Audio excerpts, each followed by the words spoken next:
morning students. Today we will learn comparison of plant and animal cells. Okay, now what we will see here, we will see different function, different kinds of parts of these cell. Okay, and the comparison of plant cell and animal cell. So turn page number 114. Now plant and animal cells, a comparison we will study here. Parallelly we will see these cells also. Okay, now in plant cells structure देखिए आप, structure cell membrane in both plant cell में भी होता है, animal cell में भी होता है सेल मेम्ब्रेन. ठीक है, cell membrane is here see and here also cell membrane. This is animal cell. Okay, now cell wall is present in plant cell also as well as in animal cell. No, not in animal cell में cell wall नहीं होती है. Okay, cell wall plant cell में होती है. Cell wall plant cell है, इसमें जो है ये देखिए सेल वॉल इज हेयर, ये है, बट एनिमल सेल में सेल वॉल नहीं होती है. Then we have cytoplasm in both plant cell as well as the animal cell. Okay, ये देखिए ये साइटोप्लाज्म है प्लांट सेल में and here is this animal cell में भी साइटोप्लाज्म है. Then we have nucleus is also there in plant cell as well as in animal cell. यहाँ पे भी देखिए nucleus is there in plant cell as well as nucleus is here also in animal cell. Then mitochondria animal cell में भी होते हैं और plant cell में भी होते हैं. ठीक है, ये देखिए ये एनिमल सेल में माइटोकॉन्ड्रिया हैं, ये देखिए माइटोकॉन्ड्रिया यहाँ पे भी हैं प्लांट सेल में भी. Then we have chloroplast plant cell में होता है बट एनिमल सेल में नहीं होता है. Chloroplast is there in plant cell but chloroplast animal cell में नहीं होता है.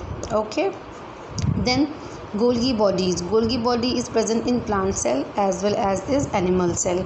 सी हियर गोल्गी बॉडीज जो है आपका यहाँ के गोल्गी अपरेटस है, प्लांट सेल में भी है and here also see in animal cell also is there. Then we have endoplasmic reticulum देखिएगा, ये देखिए endoplasmic reticulum is here in plant cell as well as in here also in animal cell also. Then ribosomes plant cell में भी होते हैं, animal cell में भी होते हैं. ओके, देन राइबोसोम ये देखिए यहाँ पे एनिमल सेल में भी हैं ribosomes. Okay, and here we have in plant cell also. Then vacuole, a large vacuole is present. Plant cell में लार्ज वैक्यूल होता है, एनिमल सेल में एब्सेंट होता है वैक्यूल, और अगर होता भी है तो बहुत छोटा सा होता है एनिमल सेल में vacuole. Okay, now so practice this, you have to practice also these cells, plant cell as well as animal cell, you have to practice. Okay, now coming to prokaryotic and eukaryotic cells. The structure of nucleus differs in bacteria and other organisms.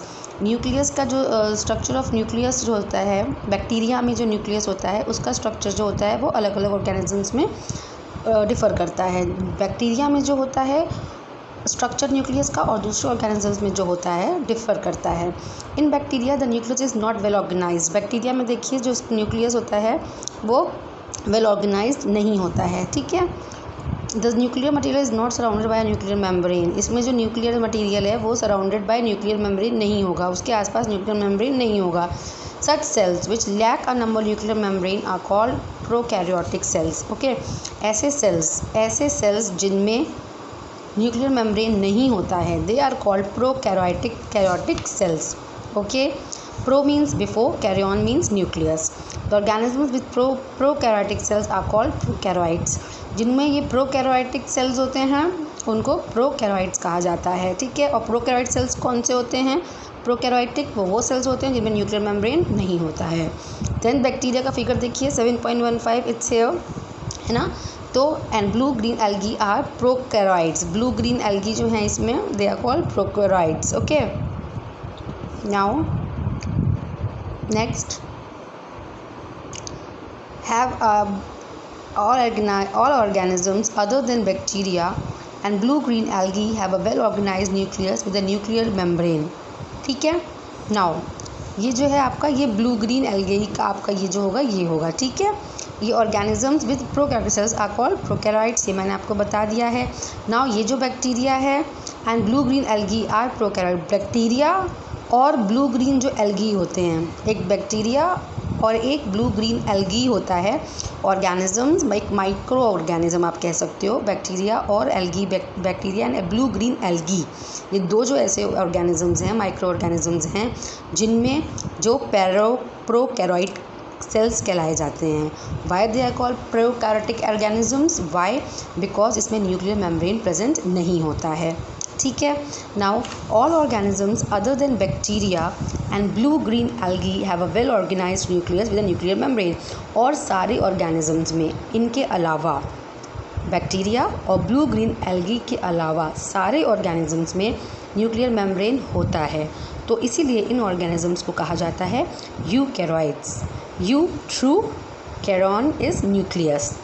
Okay, eu is true and carrion is nucleus and the cells are termed as eukaryotic cells। तो ऐसे organisms जिसमें बस bacteria और blue green algae के अलावा जिनमें nuclear membrane सब में प्रेजेंट होता है, they are called eukaryotic organisms। Okay, these organisms are called eukaryotes। Why? Because U stands for true, karyotes stands for nucleus, और इन cells को कहा जाता है eukaryotic cells। Okay, what you have to do, you have to practice the plant cell, the animal cell, you have to practice a lot। Okay, in your exam it will definitely come to draw the diagrams. This is very important। Okay, so plant cell and animal cell, you have to practice them again and again and again। Okay, thank you।